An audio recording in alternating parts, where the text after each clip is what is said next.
Hi guys, welcome to Chat with Nat with me, Nat.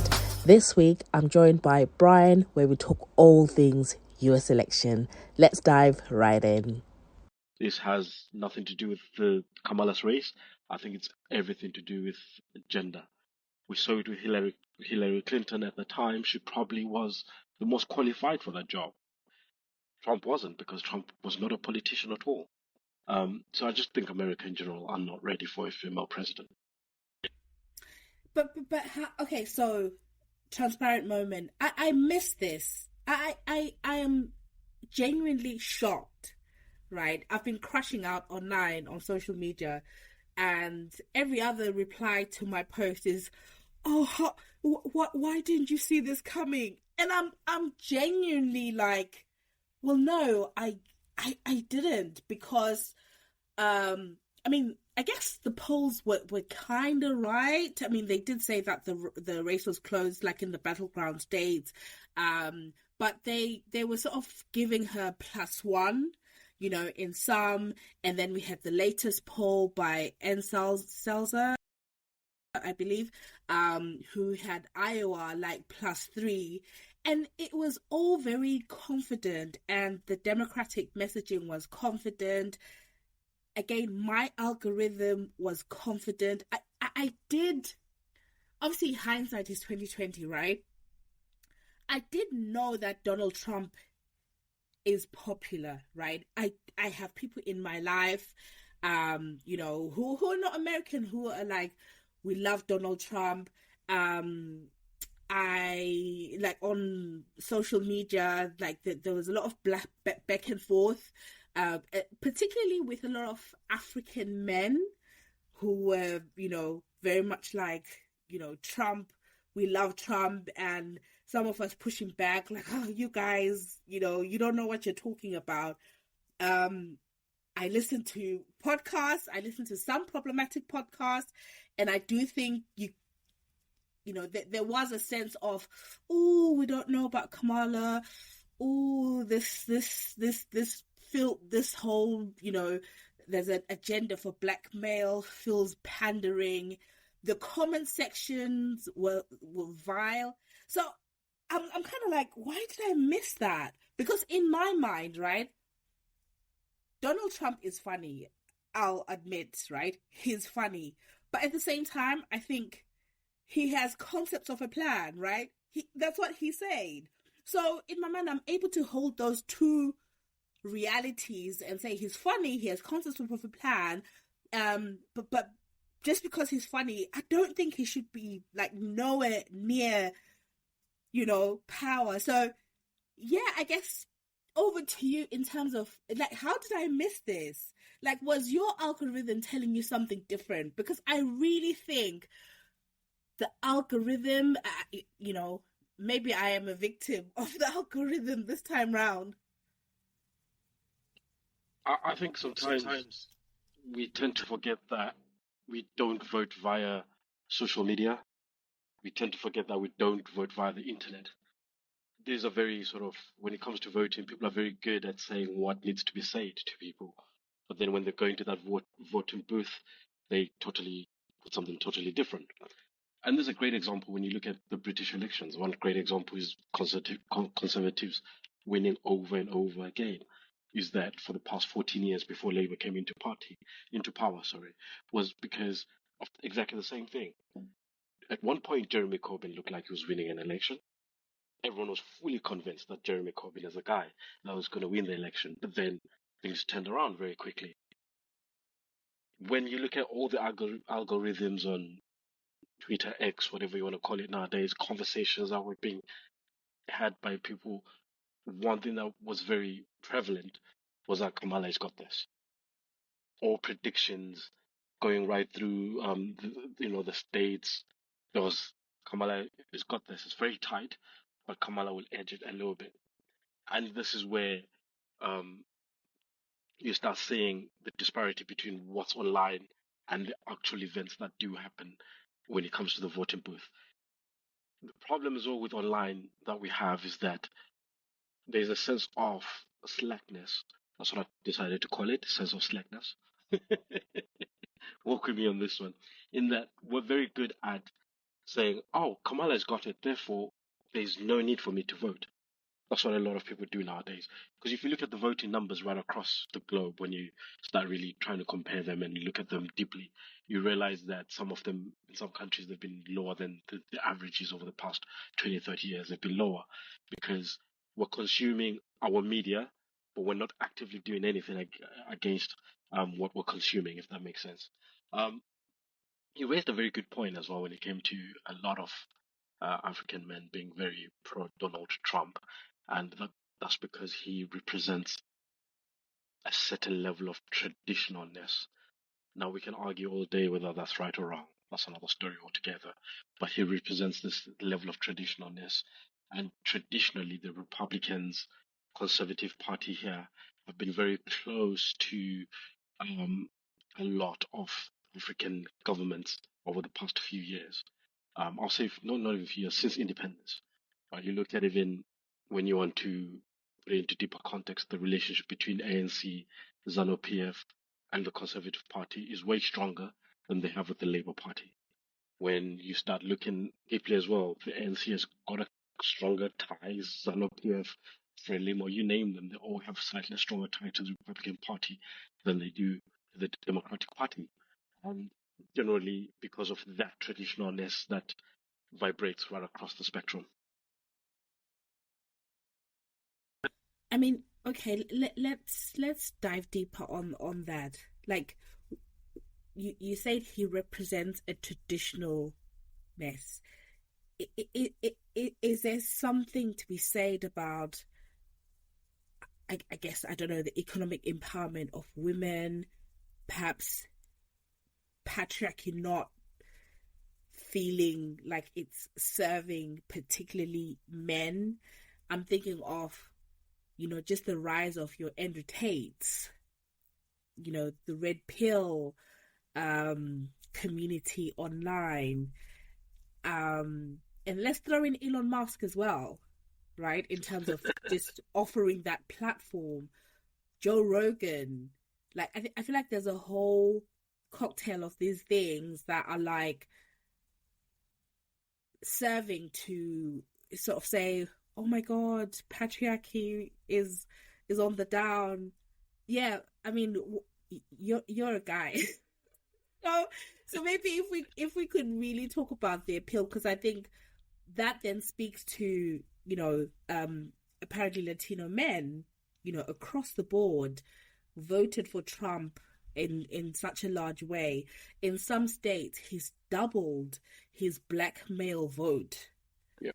And there's a lot of people that just didn't come out. So I think although, we touched on African people obviously not voting, not in the States, but I think there's a sort of universal language that men, particularly as a gender, are speaking, and on online platforms are sort of providing this sort of hidden community for men.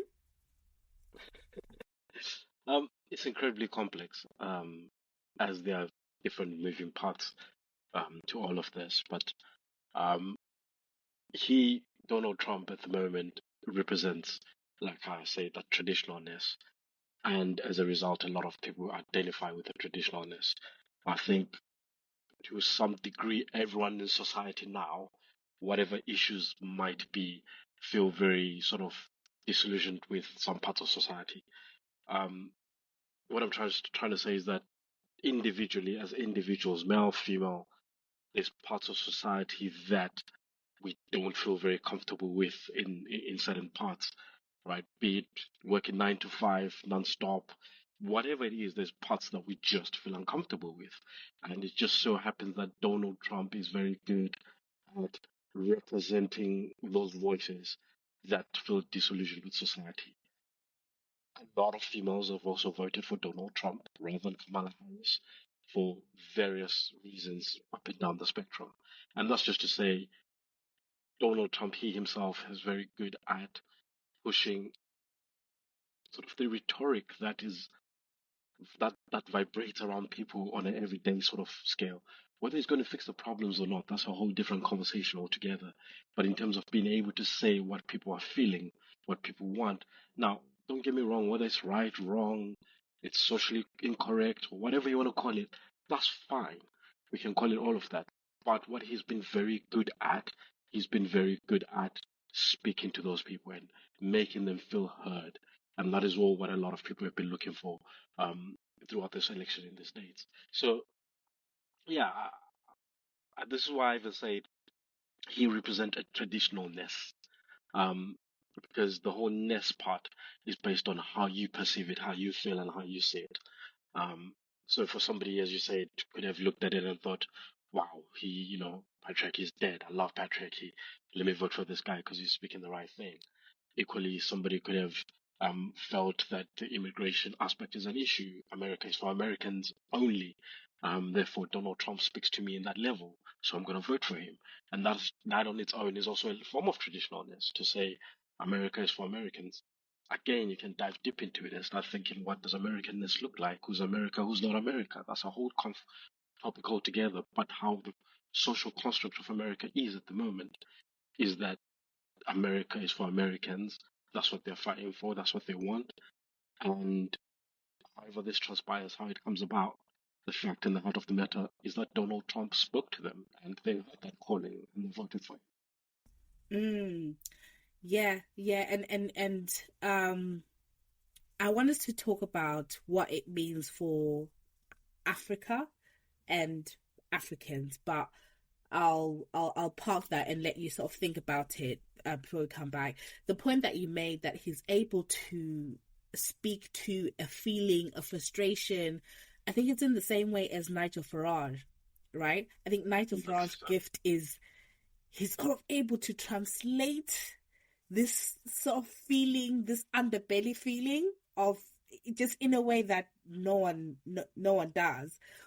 And okay, so going to the issues, right? So I was looking at, I think it was the CNN, and they were saying that unfortunately for Kamala, every sort of county, she underperformed in comparison to Joe Biden.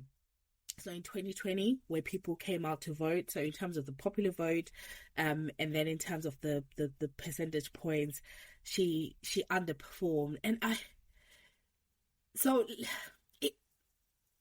think I kind of know what you're gonna say. So let me preempt, right? And then you can come back. Yeah. I think what I feel sad about is that, I mean, Kamala Harris had such an impossible task, right? She had 175 days from when she knew that she was going to, take Joe Biden's place till election time. And it was such an impossible task. And I will say, I think, I know people are now going to come and say, oh, she should have done this. She should have done this. She should have worked harder. But I think she did the best that she could. I think she was out there every day. Barack Obama carried this campaign on his shoulder. Like, literally, every time you turn on the camera or TV or whatever, Barack Obama was out campaigning. But I think we will be limiting the sort of perspective if people just simply focus on her as a candidate, on either the weakness or the strength of her as a candidate. I think, as you said at the top, there is something there about people perhaps just not being ready. Because for me, it literally felt like 2016. That's why I'm so sad, because everything that happened felt like 2016. I remember I am that old, guys. Like, I remember in 2016 staying up at night, watching different streams, and then turning on the Young Turks, a channel that I occasionally watch, and seeing the time tick over. It was like 2 a.m., 2:30, 3 a.m. And people online started saying, listen, when Obama was running, like, this thing was wrapped up. Like, by 2 a.m., like, everyone knew. Like, everyone knew. It was just like, and then you see the numbers coming through. And initially, it was like, okay, these are red states. fine. And then even with some of the swing states, it was like, okay, they started with the rural areas, and it was a strong showing, but you started seeing the electoral points just growing, and I just felt a deep sadness. And then when I think it's one of her campaign directors came out, because she was supposed to address people at Howard University. Howard is in DC, right, or in the DMV area, and it's her alumni. And when the campaign director came out and said the vice president is not going to address you today, we've still got more votes. It literally, like, we could do a side by side with what happened in 2016. Same thing, right? Where someone from Hillary's campaign came and just said, go home, everyone. We're defending the vote. We're counting every vote. And literally, I was like, oh my God. And everyone's looking at Pennsylvania and everything. And I just, okay. You can tell that I'm hesitating to ask you the question because I don't want us to lay in on her, right? Because that's why. Okay, I'll just ask: it is the main issue the candidate, or is it other issues? Do you think there's more that Kamala could have done given the short time that she had? Yeah. It's very difficult because I think she did quite enough to a degree. She spoke for the right things in terms of her economic policies, her social policies, and all of that. I think the problem is when you see the contrast between her and Donald Trump is that we're speaking about Donald Trump's having a conversation around rhetoric, what people want to hear, how he draws the crowds, whereas Kamala was very focused on numbers and the real sort of breaking down of policy, how she wants to affect this policy. And unfortunately, democracy just doesn't work that way anymore, where people are worried about the everyday issues and 3% of growth here and there, or 2.5% not growing here and there. They're just worried about somebody that can, not they're worried, they just want somebody that can give them that level and sense of hope that can address their disenfranchisement from society or from the economy. And that's all just what Trump did. A few weeks ago, we saw how poorly Trump performed when they had a debate. He was horribly poor. But there were a couple of sound bites that people took with them. Whereas Kamala didn't have any sound bites, but she spoke the right things about how she wants to grow the economy here, how she wants to do A, B, C, and D, what she wants to do with medical aid, all of those small things. But there was no sound bite to it. And now we're living in a world of sound bites. You've got to have a sound bite in order for you to campaign properly and be part of mainstream politics. I think one of the biggest things that she could have done, she could have went to the Joe Rogan podcast. Why? I think that swung things a little bit because when Trump went, it was more or less off. He's got the time to do it. He wants to connect with people. Hate it or love it, Joe Rogan is probably one of the biggest podcasts in the world at the moment, right? So she would have reached quite a lot more people, and a lot more people might have understood her in that way. And again, when we go back to that populism aspect, her going to the Joe Rogan podcast might have changed other people's opinions of her because then she doesn't seem like she's a bit, above everybody. It's all about the perception, really. And I think what makes it worse when it comes to the aspect of the Joe Rogan podcast was that she was in Texas at one point because Joe Rogan does it in the studio at home. And people go there because he prefers that. He's happy with that. He feels much more comfortable and knows how to make people comfortable in being able to say whatever they want to say. And she was in Texas at that point when Joe Rogan asked her. And she still said no, she would do it if Joe Rogan came out to her, and she can only do an hour only. Which again goes against everything that Joe Rogan does as a podcast, as a platform, because he wants to do 3-hour podcasts and just talk nonstop. And I think just that on its own Again, I could be reaching, but I think that made a lot of people feel as though she's a bit above and beyond. Why is she being like this? And that became a topic of conversation, and that just circulated right across the social medias and made it feel like she's a bit better. Yeah, but I mean, come on. She's vice president, right? She's on the campaign trail, and from memory, the day that Joe Rogan wanted to have it, there was something that was happening, and I thought it's fair to say I'll give you an hour, and you can come to me. But again, you know what? We'll see. I mean, I do agree that I think she could have gone on like the Joe Budden podcast, but again, we're in such a whole new world, right? That I don't know which media platforms would have held. But what I will say is, just touching on the issues, right, and linking to what you said, I do think one thing is celebrities, right?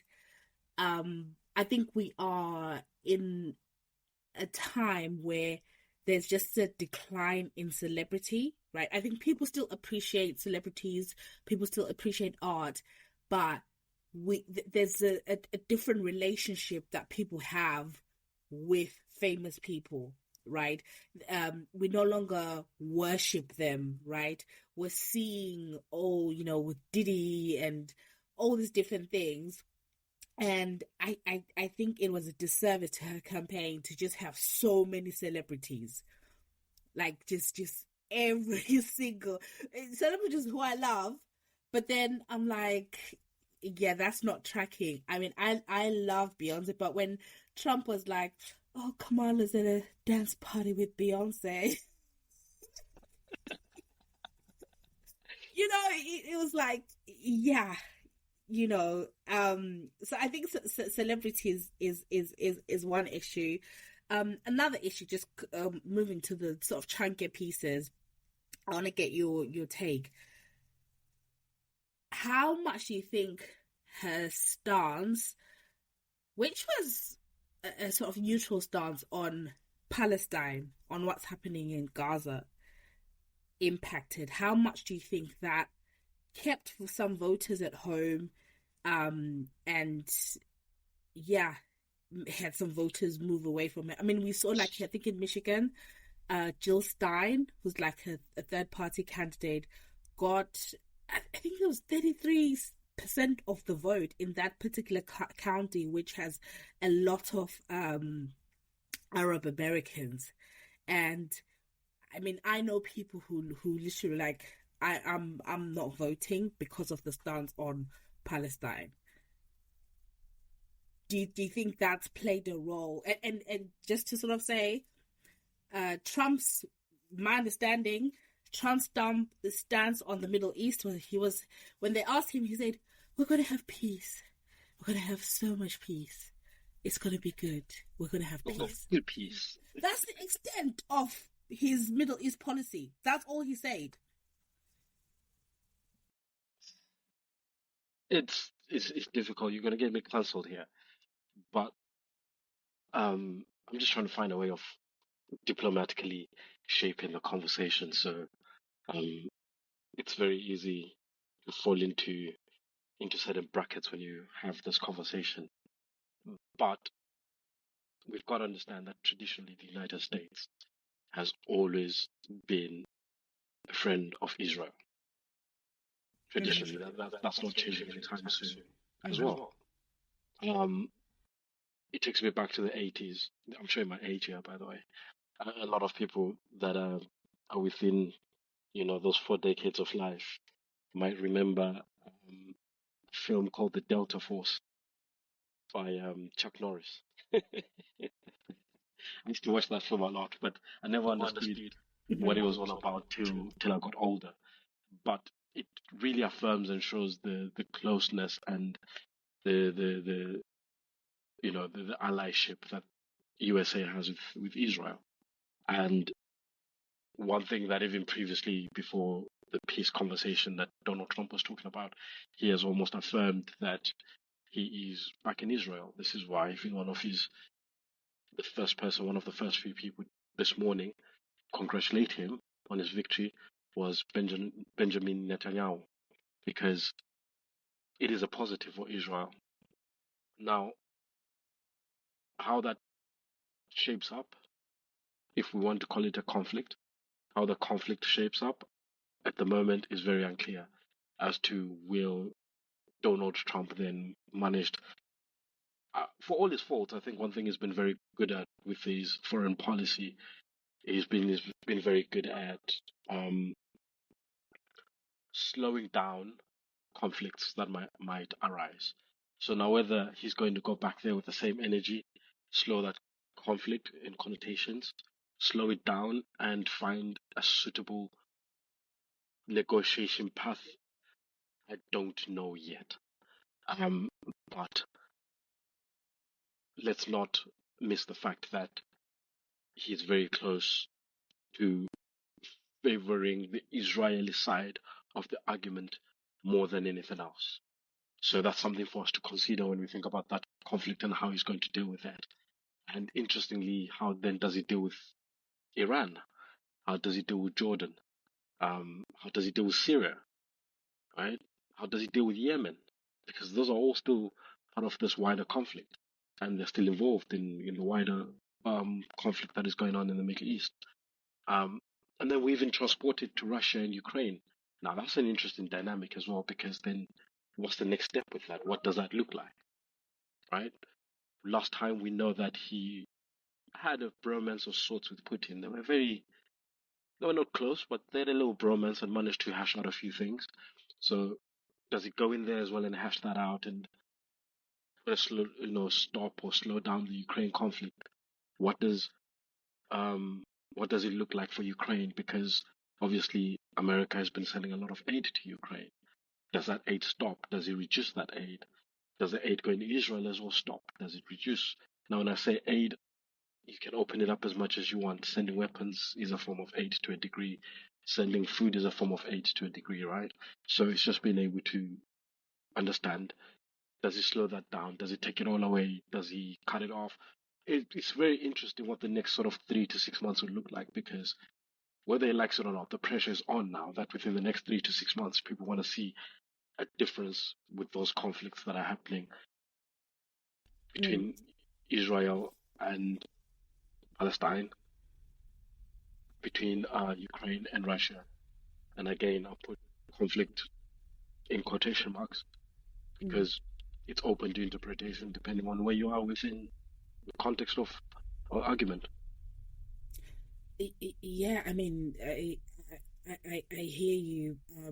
I guess with Palestine, there's no denying, like, children, people are dying in the thousands, every day, and it's what happens with that. And I think where the Democrats struggled, as you said, they also have a special relationship with Israel, and I think Kamala was, the whole, like, get the hostages out, and also we need to make sure that there isn't harm to the Palestinians, and it just always sounded like a script that was written off, whereas Donald Trump just refused to be drawn in. He's just like, there's going to be peace.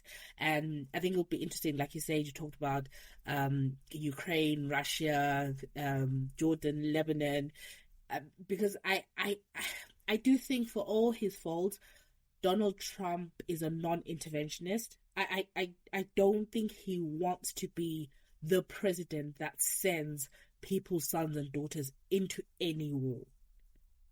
100%. We saw that with Afghanistan.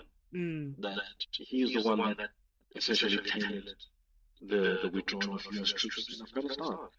And yes, it was carried over into the Joe Biden administration, and he pulled them off. But generally, the first plans really started off with Donald Trump. He didn't want that. And this is why I'm saying this is where the interesting part now really comes in, as to how does he deal with that? Is he going, because we know that the USA is the biggest ally to Israel, and to a certain degree, when Israel speaks, when USA speaks, Israel does listen in parts. So it'll be interesting over the next 3 6 months whether he takes a very hard stance on Israel to say this needs to stop, or it's going to be a very soft approach that eventually, as soon as you're finished doing what you're doing, then you can stop, or it's going to be a case of he'll just say figure it out on your own. I think personally, I think he might be going for a harder stance, which is this needs to end. And this is purely because of the wider implications of the conflict. Because once you start involving Iran deeply, then you have to involve Pakistan. Then you have to eventually involve Russia again. Then eventually you have to involve North Korea again. So there's a lot at play, and the dynamics, I think, are the dynamics that, as you're saying, he doesn't want to be fully involved in. Yeah, and the whole, people listening to the US, I think we've seen, in the past,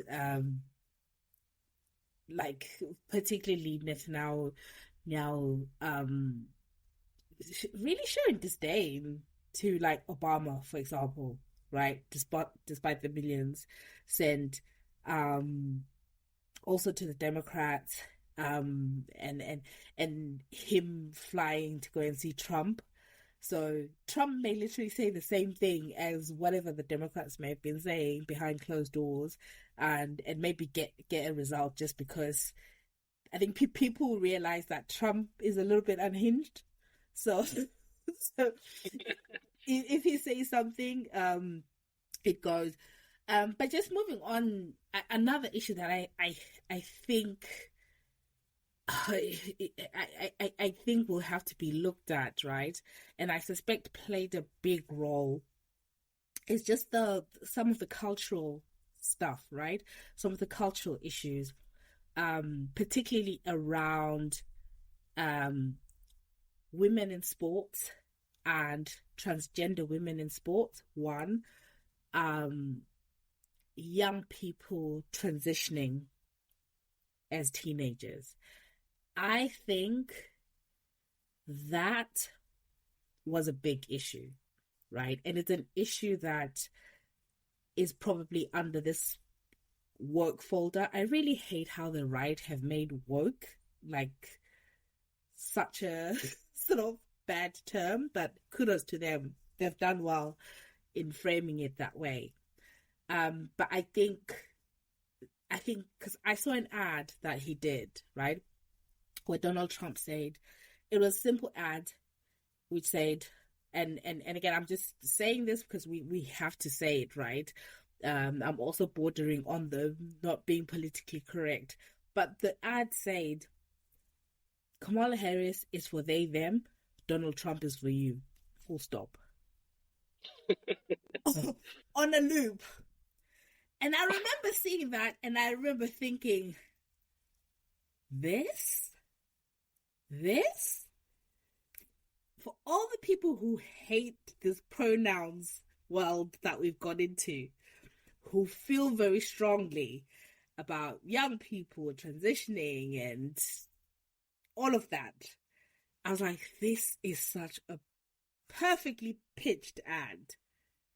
And I think my instincts were right, but I probably just didn't appreciate just how much it would resonate. I love how we keep coming full circle, because we've come full circle again. And I spoke about traditionalness, and this is where that traditionalness also comes in. Just before we got into this, she was talking about Israel and how, when it comes to the Republicans, maybe they sort of listen a little bit. Again, it's the traditionalness, that the birth and everything that's happened prior to get Israel to where it is today. There was a lot of backing coming from the Republican Party. That traditionalist just vibrates right across the spectrum. And when we speak of participation in sports and inclusion in sports, what does that look like over the next few years? Trump spoke to voters that felt disillusioned by that. Trump spoke to them and said, if society is doing this to you, I am here for you. That's exactly what he said. And as a result, they flocked and migrated towards him because they stood for that. He stood for that traditionalness that they stand for. We can look at it and say it's right or wrong, or whether it's problematic in society or not. Whatever your argument might be on the issue, at the end of the day, the heart and the matter is that Donald Trump spoke to those people that are in line with traditionalness, and they listened and they found a home with him. And all those little issues collated together means that within a group of society, he's picking up different people that are disillusioned with different things. And this is where his popular vote now just increases over time. Because just a simple thing, Americans for America. Even the biggest racists in the world go, oh my God, he's speaking to me. I'm going to vote for him. Right? And then when he says, I don't want pronouns, someone who's very traditional about pronouns will say, he's speaking to me. That's my guy. Someone says, if he says the role of men in society is lost, someone who ever feels that will go and vote for him. Right? And equally, when I say someone, I'm opening it both up to male and female because there's some females who feel disillusioned with that. So he's just addressing society's disillusioned and disenfranchisement. That's why he addresses and is good at that. So do you think that the left, right, moves center right? So almost like what Keir Starmer did with the Labour Party in the UK, where all of the left issues that Jeremy Corbyn and others prior championed, Keir Starmer literally dropped off. And yeah, do you think that's what the Democrats will do? Democracy is changing in the Western world, as I said earlier on when we began the show. And it's changing because I think the key figure in all of this is capitalism. It's changed because of capitalism. If you think about opportunities, a lot of people are migrating for opportunities. If you think about how expensive things are, it's because capitalism has made certain things out of touch. Classism, capitalism has greatly increased classism because it's either you have or you don't have, or you're in the middle. The middle is getting squeezed. So there's a lot of there's a myriad of issues there that eventually means that the leftist conversation is very strong. But again, we got back to the top of the show. The leftist conversation is strong, but it's strong on the internet. It is strong when people are having bar conversations. But really, when we are now getting into the nitty-gritty everyday situation, people really are flocking to that center right or to the extreme end of the right. And when we speak about centrist spectrum politics of left-right, it's really largely an American concept that is now vibrating right across the world, slowly but surely. And what we're seeing now is that if you're too far left, it's problematic. If you're too far right, it is problematic. So the only place that both parties now for the next few years can really occupy is that sort of centrist, leaning slightly to the right argument. Because remember when Trump got into power first time around as the 45th president, there was a very famous phrase that he used about grabbing things. And that was a serious argument that everyone panicked over. These are all the issues he has, blah, blah, blah. This is a problem. But he still managed to capture that the center right to the extreme right. And this time around, he's done exactly the same thing. So Yeah. you are right to agree. You have to move to that center right in order for you to have a hope of winning an election now. Ah, man. Oh, and I'm looking at the time. I know you have to go, but maybe can we just touch on what does a Donald Trump presidency mean for Africa, African continent. We can even narrow it down to Southern Africa. What does it mean for that region? And I guess a sub question: what does it mean for Africans? I guess despite their geographical locations, but yeah. I think apart from the traditionalness that I spoke about, one of the key issues is the economic aspect. It'll be very interesting this time round. Does Donald Trump see the Chinese and Russian influence in Africa as a huge threat to this diminishing influence of the United States in Africa? And one of the ways that America tried to address their diminishing influence in Africa was the African Growth and Opportunity Act of 2000 that was passed by Congress. Now, what this act is basically, it gives, sub-Saharan countries duty-free access to the United States market. I think it's almost about 2,000 products that they're able to go into that market and sell duty-free. And one of the biggest beneficiaries of that AGOA Act is South Africa. I think the figures, don't overly quote me here, but just see the growth is what we're worried about. When you look at the figures, is that in 2000, when this act was imposed, is that South Africa exports to the US were about $200 million. Getting to about 2013, 2014, it's almost $2 billion. From 90 to 200 million to 2 billion. That's a huge jump. Now, does Donald Trump open up that act a lot more to allow access to the American economy, or does he shut it down? I think with the rhetoric that he's been giving, America for Americans, improving industrialism in America again, it's going to be a huge, huge problem for a lot of African states in terms of trying to send their goods over there.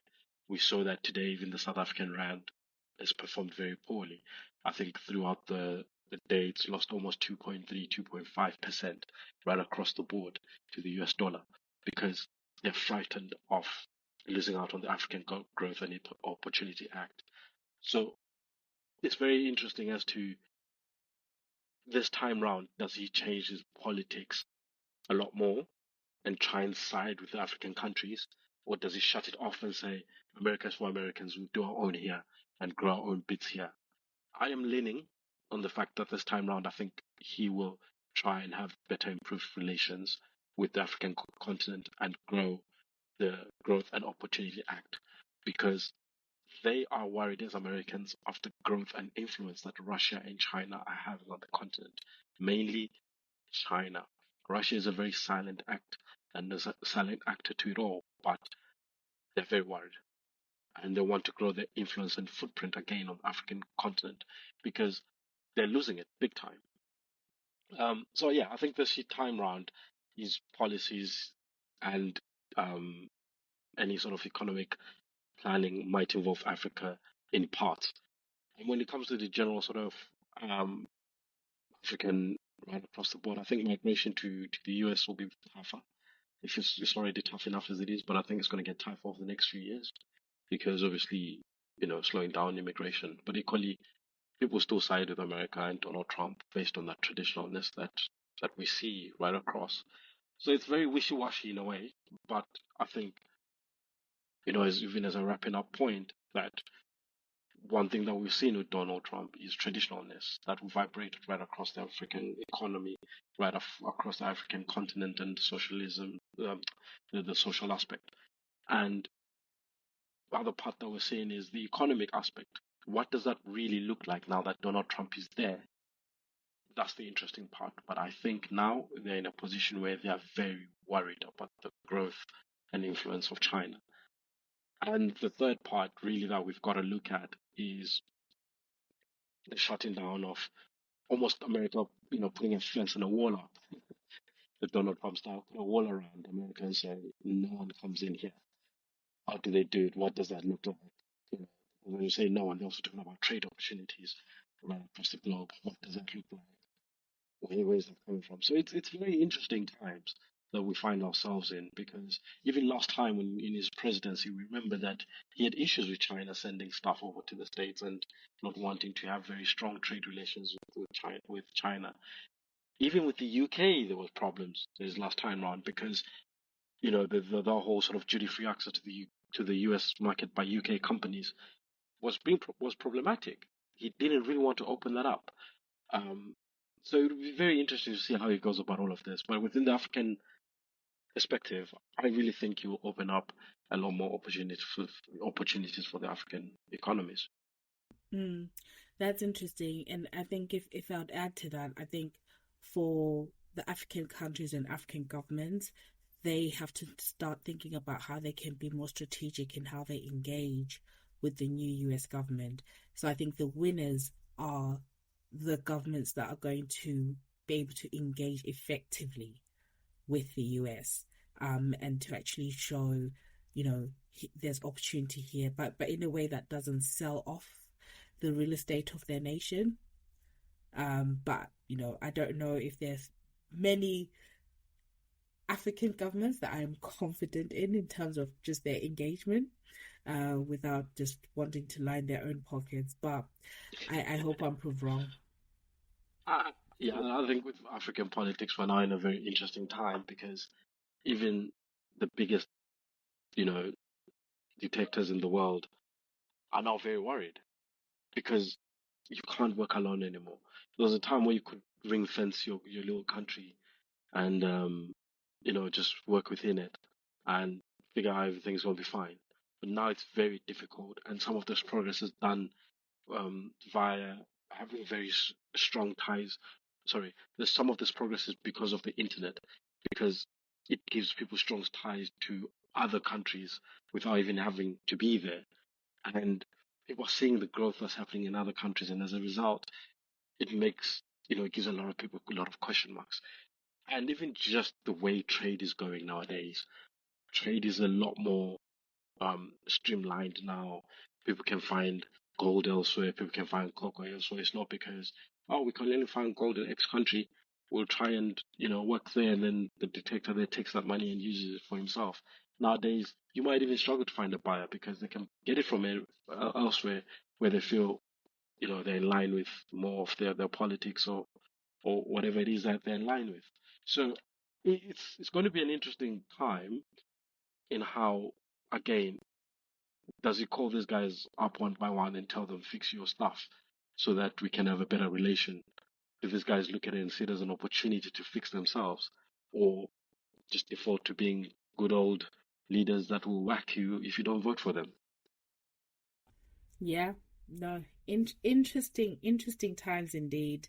Yeah, we could talk about this forever. There's so many things that we didn't touch on, but I think as time unfolds, we'll learn more about what's happened. I mean, we're still learning about 2016, like 8 years later.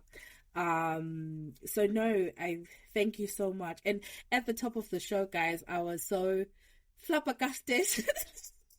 And just to say, you'll be hearing from Brian a lot more. We'll be doing more of our sort of politics talk. So, when you hear Brian's voice, know that we'll be talking politics. But I'm sure we'll be talking. You can do fun, Brian, right? Wow, you can do fun. I'm so fun that it hurts me. Yeah. But yeah, no. Thank you so much. Any last thoughts before we wrap this up? Oh, not at all. I think, thank you for the guys that have listened this far. And we're up for very interesting politics over the next sort of 3 to 6 months. I think it would be good to deep dive just after the new year and see where things are. Yep. Yeah, and deep dive we will. So thank you guys. Thanks for listening. What do you guys think about what we've said? Perhaps you live in the US. How are you taking this? How do you feel about a Trump presidency? Let us know. Don't forget to rate us 5 stars wherever you're listening to this podcast. Also follow us on socials, Chat with Nat Show on Instagram. And yeah, there'll be a link to all the different ways that you can keep in touch with us. But yes, a day I will not forget. And yeah, guys, I don't know how to end this because I am just, but yeah, thank you so much for listening, and bye till the next time. Bye.